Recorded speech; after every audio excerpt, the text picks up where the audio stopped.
TV 15 news కి స్వాగతం. Bulletin లో ముందుగా headlines.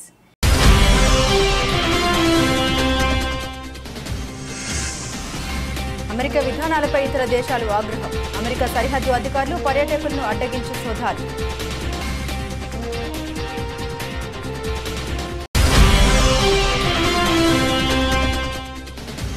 BJP social media team అసత్య ప్రచారాన్ని ముమ్మరం. నకిలీ వార్తలు అన్నీ నిజమేనేమోనని నెటిజన్లు భ్రమ.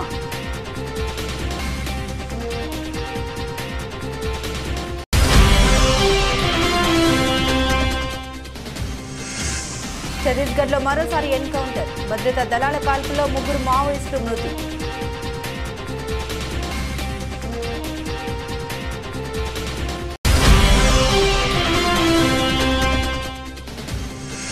మా ఎన్నికల్లో భారత్ జోక్యం చేసుకునే అవకాశం. న్యూఢిల్లీపై మరోసారి నోరు పారేసుకున్న కెనడా.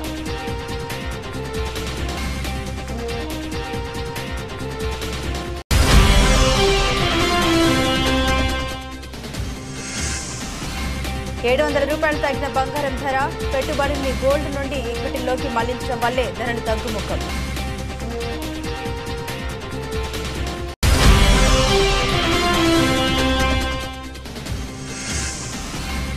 నందమూరి ఫ్యాన్స్ కు good news. Aditya 369 re release date fix.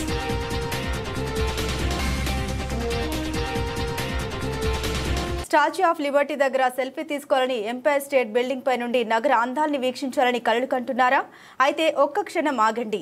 అంతర్జాతీయ సందర్శకులుగా అమెరికాలో మీ హక్కులేమిటో ముందు తెలుసుకోండి. అధ్యక్షుడిగా డొనాల్డ్ ట్రంప్ మళ్లీ వైట్ హౌస్ లో అడుగుపెట్టిన తర్వాత తన ఎన్నికల ప్రచారంలో చేసిన వాగ్దానాల మేరకు ఆయన కఠిన ఇమిగ్రేషన్ విధానాన్ని పునఃప్రవేశపెట్టారు. ఇటీవలి కాలంలో అమెరికాకు పయనమైన వందలాది మంది పర్యాటకులు సరిహద్దుల వద్దే బందీలుగా మారడం విదేశీ పర్యాటకుల్ని ఆందోళనకు గురి చేస్తుండగా అమెరికా విధానాలపై ఇతర దేశాలు ఆగ్రహాన్ని వ్యక్తం చేస్తున్నాయి.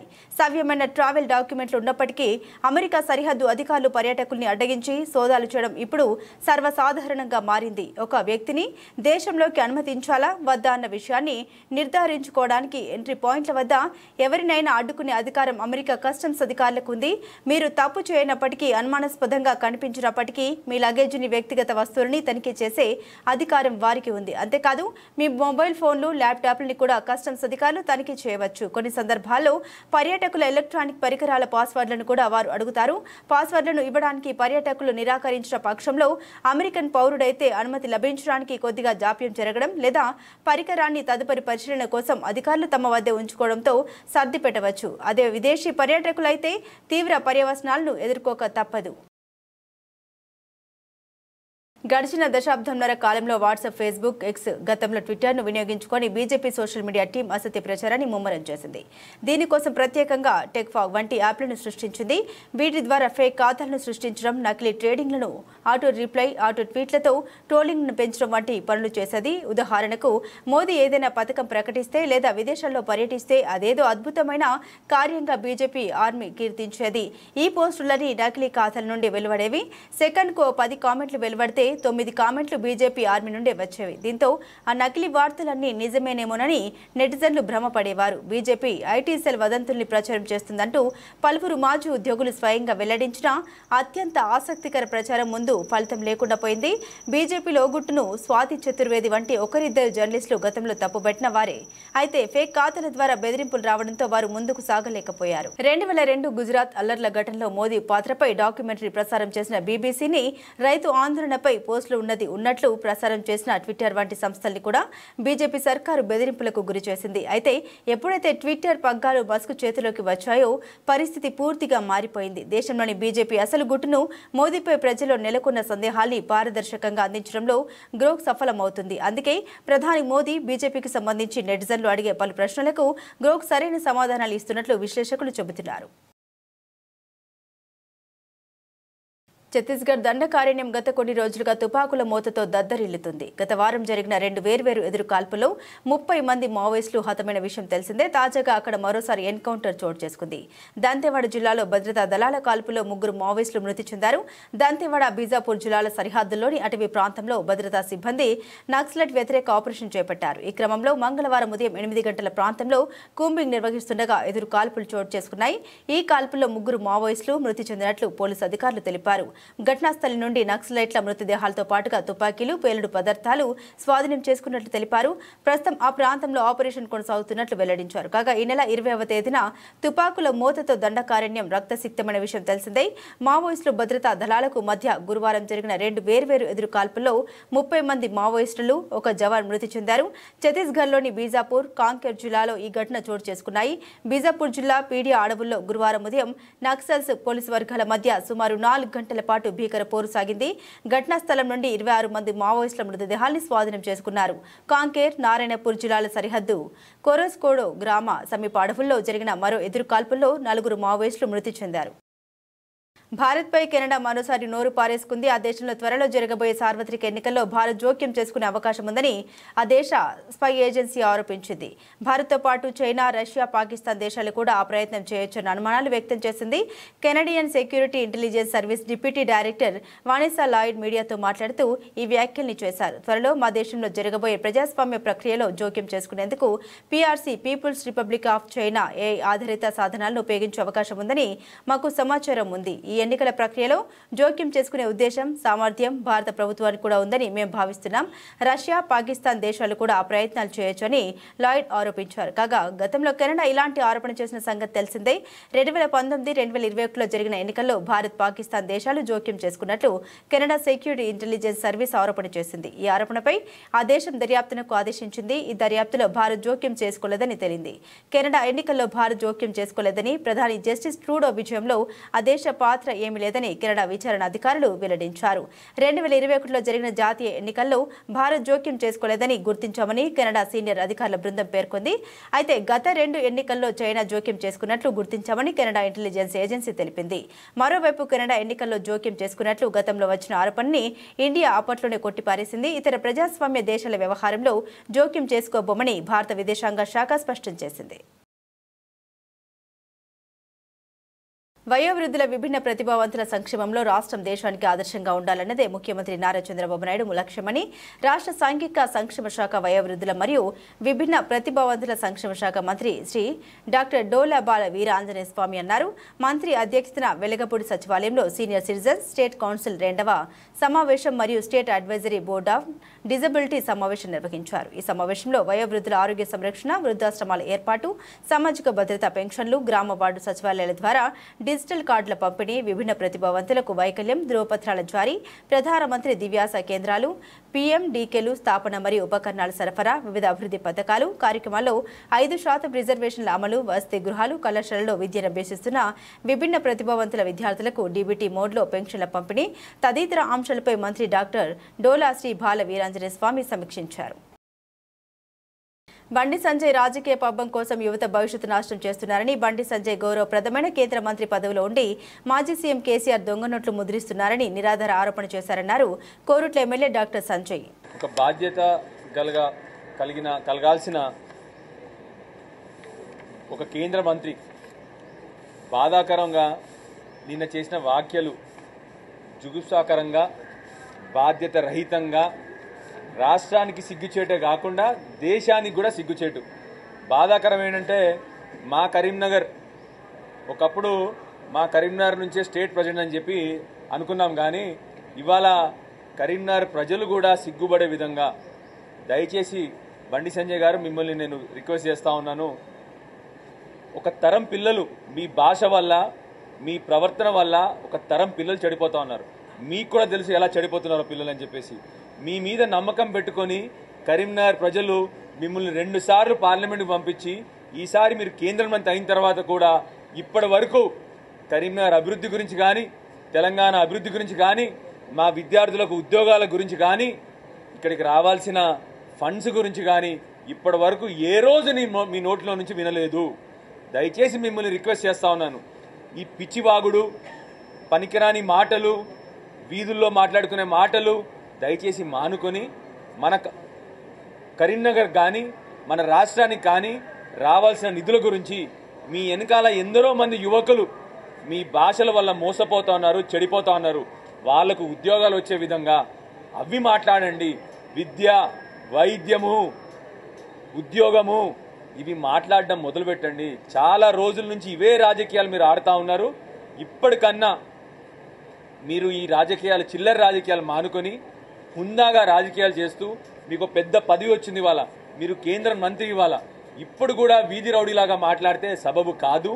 మన కరీంనగర్ యువకులకు, మన తెలంగాణ యువకులకు మీ వల్ల హాని జరుగుతుందన్న విషయాన్ని మీరు గుర్తుపెట్టుకొని దయచేసి ఇప్పుడన్నా మీ రాజకీయాల్లో మార్పు తీసుకొచ్చి మీరు మా కరీంనగర్ కానీ ఇవాళ తెలంగాణ రాష్ట్రానికి కానీ నిధులు తీసుకొచ్చడంలో కానీ ఉద్యోగాలు తీసుకోవడంలో కానీ వీటి గురించి మాట్లాడని చెప్పి మేము కోరుతా ఉన్నాను. Thank you. జై తెలంగాణ. మొన్న సభలో మంత్రి కోమటిరెడ్డి వెంకటరెడ్డి వ్యాఖ్యలతో తీవ్ర మనస్తాపం చెంది శాసనసభలో ఎమోషనల్ అయిన బీఆర్ఎస్ మాజీ మంత్రి ఎమ్మెల్యే వేముల ప్రశాంత్ రెడ్డి, నేను చనిపోతే నా పార్థివ దేహంపై జాతీయ జెండా కప్పుతారు, అతి కొద్ది మందికి దక్కే గౌరవాన్ని నేను పొందాను, కేసీఆర్ ఆశీర్వాదం వల్ల 3 సార్లు ఎమ్మెల్యే అయ్యాను, 4 ఏళ్లు మిషన్ భగీరథ వైస్ చైర్మన్గా, 5 ఏళ్లు మంత్రిగా పనిచేశాను, భగవంతుడు నాకు ఇచ్చిన శక్తి మేరకు పనిచేశాను. సభలో మాట్లాడుతుంటే సభ్యులు అంతరాయం కలిగిస్తున్నారు, అది లేకుండా చూడాలని సభాపతికి విజ్ఞప్తి చేస్తున్నామన్నారు బీఆర్ఎస్ మాజీ మంత్రి ఎమ్మెల్యే వేముల ప్రశాంత్ రెడ్డి. తమకు విషయం మనవి చేయాలి అధ్యక్ష. కేసీఆర్ గారి దయ వల్ల, బాల్కొండ నియోజకవర్గ ప్రజల దయ వల్ల నేను 3 సార్లు వరుసగా ఈ శాసనసభకు ఎన్నికవుతూ వస్తా ఉన్నాను అధ్యక్ష. కేసీఆర్ గారు నన్ను ఒక 4 సంవత్సరాలు మిషన్ భగీరథ వైస్ చైర్మన్గా, 5 సంవత్సరాల మంత్రిగా నాకు అవకాశం ఇచ్చినారు అధ్యక్ష. నేను మంత్రిగా, మిషన్ భగీరథ వైస్ చైర్మన్గా ఆ దేవుడు నాకు ఇచ్చిన శక్తి మేరకు కేసీఆర్ గారి మార్గనిర్దేశకత్వంలో ఈ రాష్ట్రానికి సేవ చేసుకున్నాను అధ్యక్ష. అయితే అధ్యక్ష, నేను చనిపోతే నా పార్థివ శరీరం మీద జాతీయ జెండా కప్పుతారు అధ్యక్ష. జాతీయ జెండా కప్పి గన్ సెల్యూట్ కూడా చేస్తారు. అట్లా ఈ రాష్ట్రంలో చాలా కొద్ది మందికి ఆ గౌరవం ఉన్నది అధ్యక్ష. ఆ కొద్ది మందిలో నేను ఒక్కని.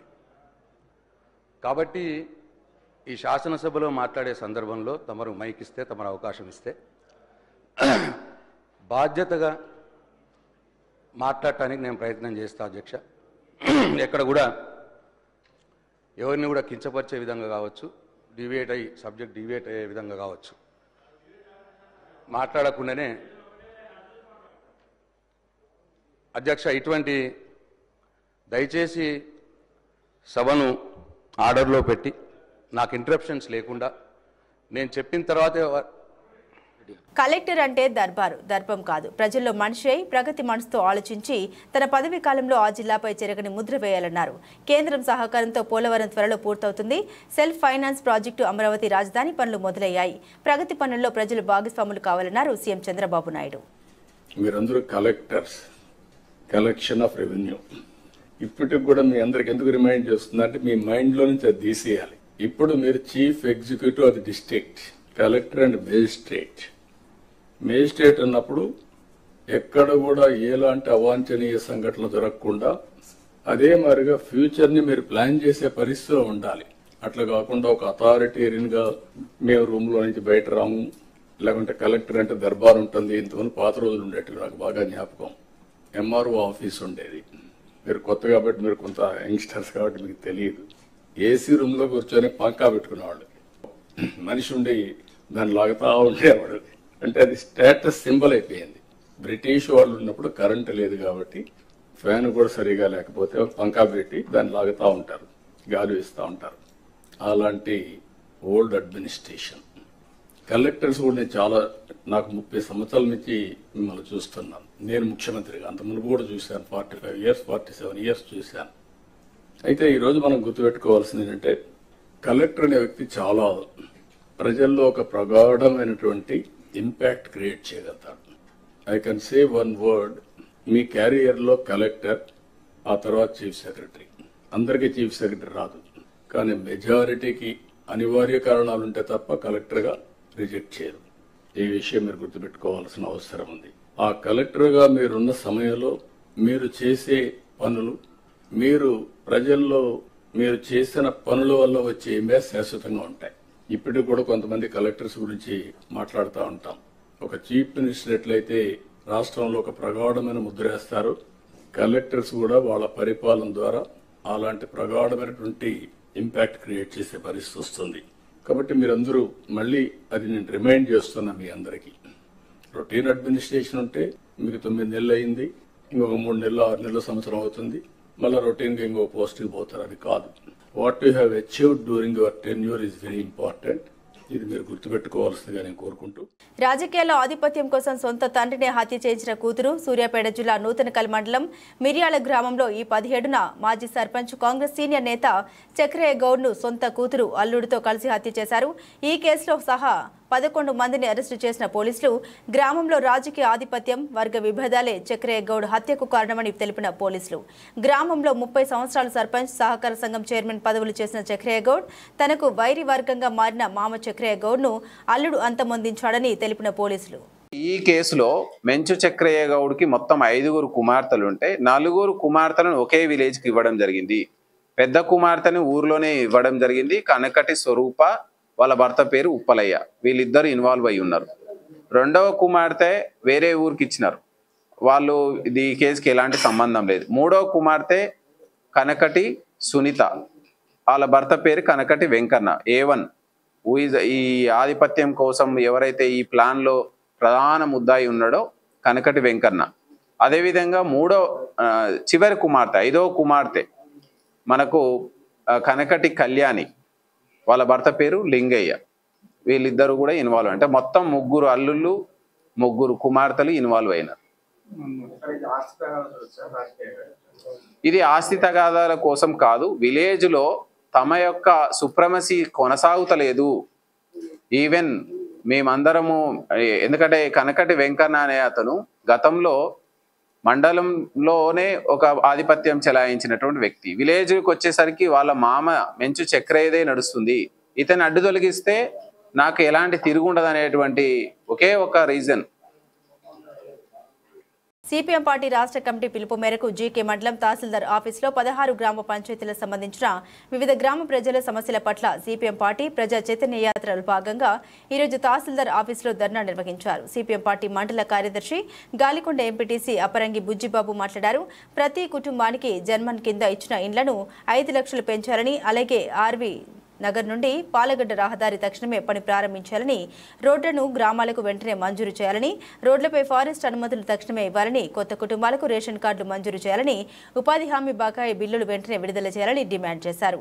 సిపిఎం పార్టీ మండల కమిటీ సభ్యులు బి కోటేశ్వరరావు, ఎం చంటిబాబు, కె బాలయ్య, గుమ్మిరేవుల మాజీ సర్పంచ్ పి బాబురావు, జనసేన నాయకులు సిద్ధార్థ, మార్క్, కిలో బాబురావు, గిరిజన సంఘం నాయకులు జి పరమేశ్వరరావు, పాంగి నాగేశ్వరరావు, కొర్ర రాంబాబు, ఆదిమ జాతి మండల కార్యదర్శి, వివిధ గ్రామాల నుండి వచ్చిన గ్రామస్తులు పెద్ద ఎత్తున పాల్గొన్నారు.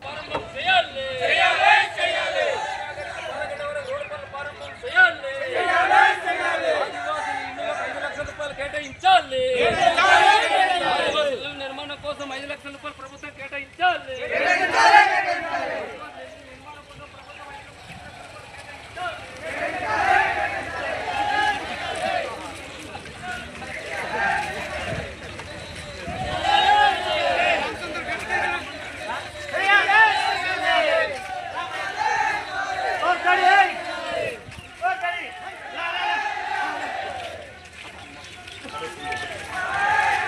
और చెప్పండి రా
అనంతపురం జిల్లా గుత్తి పట్టణంలో టీడీపీ నేతలు జక్కల చెరువు ప్రతాప్ వర్గం హల్చల్ సృష్టించారు. పట్టణంలోని వైసీపీకి చెందిన మాజీ ఎంపీపీ కోన మురళీధర్ రెడ్డి ఇంటిపై కర్రల రాడ్లతో దాడి చేశారు. పలువురు స్థానికులు చూస్తూ ఉండగానే వైసీపీ నేత కోన మురళీధర్ రెడ్డి ఇంటిపై రాళ్లతో ఇంటి తలుపులు అద్దాలు ధ్వంసం చేసి ఇంటి బయట ఉన్న కారుకు అద్దాలు పగలగొట్టి ధ్వంసం చేసి హల్చల్ చేశారు. అంతటితో ఆగకుండా ఎవరైనా చూసినట్లు చెబితే చంపేస్తామంటూ స్థానికులు బెదిరించినట్లు స్థానికులు ఆరోపిస్తున్నారు. ఈ ఘటన సమయంలో ఇంటి యజమాని ఇంటిలో లేకపోవడంతో ప్రాణాపాయం తప్పింది. అయితే ఘటన జరగక మునిపే గుత్తి సీఐ వెంకటేశ్వర్లు ఇంటికెళ్లొద్దంటూ వైసీపీ నేతను హెచ్చరించడం, సీఐ చెప్పిన కాసేపటి తర్వాతే టీడీపీ నేతలు ఇంటిపై దాడి చేయడం పలు అనుమానాలకు తావిస్తుంది. అదేవిధంగా జక్కల చెరువు ప్రతాప్ వర్గం పెద్ద ఎత్తున భూములను కబ్జాలు చేస్తూ చెరువులో అక్రమంగా ఇసుకను తరలించడం, మండల పరిధిలో పెద్ద ఎత్తున పేకట్ట స్థావరాలను కూడా ఏర్పాటు చేసినట్లు అనేక ఆరోపణలు కూడా ఉన్నాయి. వీటిని దృష్టిలో ఉంచుకొని గొడవలను నివారించాల్సిన గుత్తి సీఐ వైసీపీ నేతను బెదిరించడం ప్రజల్లో తీవ్ర చర్చనీయాంశంగా మారింది. ఎవరో వచ్చి రాలేసిరు పైన. ఎన్ని గంటల సమయంలో? అర్ధ గంట పైన అయింది. ఎంతమంది వచ్చినారు? వచ్చింటారు 50-60 మంది అన్న వచ్చింటారు. ఎందుకు?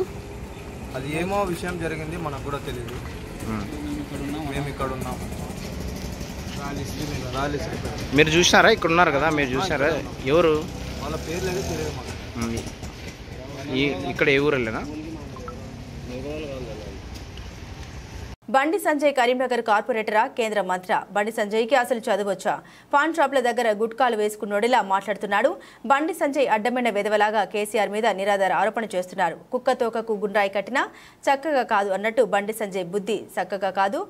బండి సంజయ్ నిజంగా కేంద్ర మంత్రి అయితే ఆరోపణలు నిరూపించాలని సవాల్ విసిన ఎమ్మెల్సీ దాసోజు శ్రవణ్. బండి సంజయ్ నిజంగానే మొగోడైనట్టయితే, నిజంగానే కేంద్ర హోంమంత్రి అయినట్టయితే, నిజంగానే నైతికత ఉన్నట్టయితే, దమ్ము ధైర్యం ఉన్నట్టయితే ఆ అడ్డమైన అధికారి ఎవడు? వాని పేరు ఎందుకు చెప్పట్లేవు బయటికి? ఎందుకు ఆ రోజు అధికారంలో ఉన్నటువంటి ఒక ముఖ్య నాయకుడు ఆ సదరు అధికారిని బీదర్కు పోకుండా ఆపిండు అని చెప్పని బండి సంజయ్ చెప్తా ఉన్నాడు. దమ్ము లేదా బండి సంజయ్ నీకు? చెప్పు, అధికారి పేరు చెప్పు. ఆ రోజు ఉన్నటువంటి ఒక ముఖ్య నాయకుడు ఎవడో వాడి పేరు చెప్పు. వాడి పేరు చెప్పవు, వీడి పేరు చెప్పవు. అడ్డమైనటువంటి ఒక వెధవ లెక్క నువ్వు ఇష్టం వచ్చినట్లు ఇవాళ కేసీఆర్ గారి పైన నిరాధారమైన ఆరోపణలు చేస్తే న్యాయమా బండి సంజయ్ అని చెప్పని ఇవాళ నేను ప్రశ్నిస్తా ఉన్నాను. ఇవాళ దేశ అంతర్గత రక్షణకు బాధ్యుడైనటువంటి ఒక హోంశాఖకు మంత్రిగా ఉండి కుక్కతో ఒక గుండ్రాయి కట్టినా చక్కగా కాదన్నట్టుగా ఇవాళ బండి సంజయ్ గారు వ్యవహరిస్తా ఉన్నారు. ఎలుకతోలు ఎంత ఉతికినా నలుపు నలుపే గాని తెలుపు కాదు అన్నట్టుగా ఇవాళ బండి సంజయ్ గారు వ్యవహరిస్తా ఉన్నారు. అల్జిమర్ వ్యాధి ఉందేమో బండి సంజయ్కి, అర్థం కావట్లేదు. కరీంనగర్ కార్పొరేటర్ కాదు అయ్యా నువ్వు, కరీంనగర్ గల్లీ లీడరు కాదయా నువ్వు. ఢిల్లీలో పార్లమెంటు సభ్యుడివి, ఢిల్లీలో కేంద్ర మంత్రివి. కరీంనగర్ కార్పొరేటర్ కాదు బండి సంజయ్, నువ్వు కరీంనగర్ ఎంపీవి. ఈ సోయి మరిచి ఇవాళ ఇష్టం వచ్చినట్టు మాట్లాడుతూ ఉండు. నేను ఇంత పరుషంగా మాట్లాడను, కానీ మాట్లాడవలసిన అవసరం ఏర్పడతా ఉంది. ఎందుకంటే ఉన్నతమైనటువంటి ఒక పదవుల్లో ఉన్న వాళ్ళు ఆరోపణలు చేసినప్పుడు ఆ ఆరోపణలు సహేతుకంగా రుజువు చేయవలసిన ఒక బాధ్యత వాళ్ళపైన ఉంటుంది. వెనకటికి ఒక ఎర్రోనికి మల్లెపూ ఇస్తే ఎక్కడో పెట్టుకుని వాసన చూసినట్టుగా ఇవాళ అంత పెద్ద కేంద్ర మంత్రి పదవిని నరేంద్ర మోడీ కట్టబెట్టి, భారతీయ జనతా పార్టీ కట్టబెడితే ఆ పదవిలో కూర్చొని వాడెవడో అడ్డమైనోడు ఏదో చెప్తే ఇంకెవడో అడ్డమైనోడు ఇంకేమో చెప్పిండు అని చెప్పని అడ్డమైన భాషలో అడ్డదిడ్డంగా బండి సంజయ్ మాట్లాడుతూ ఉంటే నవ్వాలనా, ఏడవాలనా, సిగ్గుపడాలనా అర్థం కావట్లా. Bandi Sanjay is not an individual. Bandi Sanjay Bharatiya Janata party నాయకుడే కాదు. బండి సంజయ్ నా భారత ప్రభుత్వానికి కేంద్ర మంత్రి కూడా. ఒక మంత్రి హోదాలో ఉండి తెలంగాణ తొలి ముఖ్యమంత్రి, ఇవాళ శాసనసభ్యుడు, leader of the opposition, Telangana జాతిపిత కేసు. రికార్డు స్థాయిలో దూసుకుపోయిన బంగారం ధరలు తిరుగుమాన బాటపట్టాయి. ఆభరణాల వర్తకులు, స్టాకిస్టులు అమ్మకాలకు మొగ్గు చూపడంతో దేశ రాజధాని న్యూఢిల్లీ బులియన్ మార్కెట్లో తులం బంగారం ధర 700 దిగొచ్చింది. దీంతో 99.9% స్వచ్ఛత కలిగిన 10 గ్రాముల బంగారం ధర 90,550కి తగ్గినట్లు ఆల్ ఇండియా సరఫరా అసోసియేషన్ వెల్లడించింది. ఉక్రెయిన్, రష్యా దేశాల మధ్య జరుగుతున్న యుద్ధం ఎట్టకేలకు ముగింపు పలికే అవకాశాలు ఉండడంతో ఇన్వెస్టర్లు తమ పెట్టుబడుల్ని గోల్డ్ నుండి ఈక్విటీల్లోకి మళ్లించడం వల్లే ధరలు తగ్గుముఖం పట్టాయని బులియన్ వర్తకులు వెల్లడించారు. దీంతో ధరలు వరుసగా 3వ రోజు తగ్గాయి. మరోవైపు వెండి ధరలు పెరిగాయి. పారిశ్రామిక వర్గాలు నాణేల తయారీదారుల నుండి కొనుగోలు ఊపందుకోవడంలో కిలో వెండి 200 అందుకొని 1,05,000 రూపాయలు పలికింది. అంతర్జాతీయ మార్కెట్లో ఔన్స్ గోల్డ్ $3,028.90 పలకగా వెండి $30కు పైగా కొనసాగుతుంది. టాలీవుడ్ సీనియర్ నటుడు నందమూరి బాలకృష్ణ నటించిన క్లాసిక్ చిత్రాల్లో ఆదిత్య 369 ఒకటి. సైన్స్ ఫిక్షన్ బ్యాక్ డ్రాప్ లో వచ్చిన ఈ సినిమాకు దిగ్గజ దర్శకుడు సంగీతం శ్రీనివాసరావు దర్శకత్వం వహించగా 1991 ఆగస్టు 18 విడుదలైన ఈ చిత్రం సూపర్ హిట్ అందుకోవడమే కాకుండా పలు అవార్డులను గెలుచుకుంది. ఈ చిత్రం భారతీయ సినిమాలో మొట్టమొదటి టైమ్ ట్రావెల్ చిత్రంగా పరిగణించబడుతుంది. ఇక ఈ సినిమాలో బాలకృష్ణ విజయనగర సామ్రాజ్య రాజు శ్రీ కృష్ణదేవరాయలుగా నటించి అలరించారు. అయితే ఈ సినిమా వచ్చిన 34 ఏళ్ల తర్వాత మూవీని మళ్లీ రిలీజ్ చేయబోతున్నట్లు చిత్ర బృందం ప్రకటించిన విషయం తెలిసిందే. మొదట సమ్మర్ కానుకగా మే నెలలో విడుదల చేద్దామనుకున్నారు మేకర్స్. అయితే అభిమానులకు గుడ్ న్యూస్ చెబుతూ ఒక నెల ముందుగానే విడుదల చేయబోతున్నారు. తాజాగా ఈ సినిమా విడుదల తేదీని మేకర్స్ ప్రకటించారు. ఈ సినిమాను ఏప్రిల్ 4న రిలీజ్ చేయనున్నట్లు ప్రకటించారు. ఈ సందర్భంగా కొత్త పోస్టర్ను పంచుకున్నారు. ఇళయరాజా సంగీతం అందించిన ఈ చిత్రంలో మోహిని హీరోయిన్ గా నటించగా అమరీష్ పురి, టీను, ఆనంద్, నటుడు తరుణ్, సుత్తివేలు తదితరులు ఈ సినిమాలో కీలక పాత్రల్లో నటించారు. ఈ చిత్రాన్ని ఎస్ అనితా కృష్ణ నిర్మించారు. ఎస్పీ బాలసుబ్రహ్మణ్యం సమర్పణలో శ్రీదేవి మూవీస్ బ్యానర్ పై తెరకెక్కింది.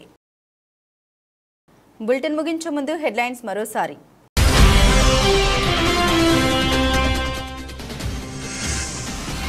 అమెరికా విధానాలపై ఇతర దేశాలు ఆగ్రహం. అమెరికా సరిహద్దు అధికారులు పర్యాటకులను అడ్డగించి సోదాలు.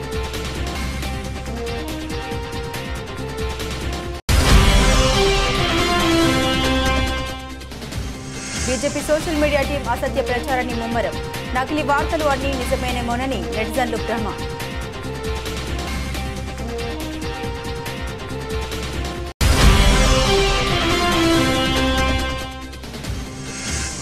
ఛత్తీస్గఢ్లో మరోసారి ఎన్కౌంటర్. భద్రతా దళాల కాల్పుల్లో 3 మావోయిస్టులు మృతి.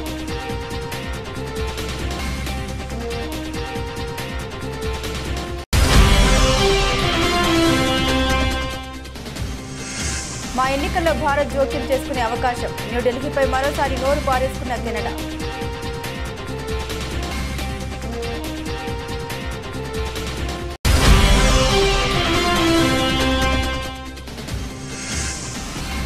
$700 తగ్గిన బంగారం ధర. పెట్టుబడిని గోల్డ్ నుండి ఈక్విటీలోకి మళ్లించడం వల్లే ధరలు తగ్గుముఖం.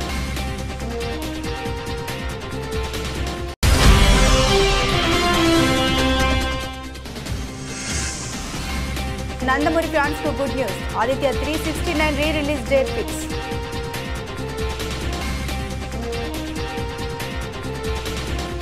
ఇవి బులెటిన్లోని విశేషాలు. తిరిగి మరో బులెటిన్తో మళ్ళీ కలుసుకుందాం. అంతవరకు సెలవు. నమస్కారం.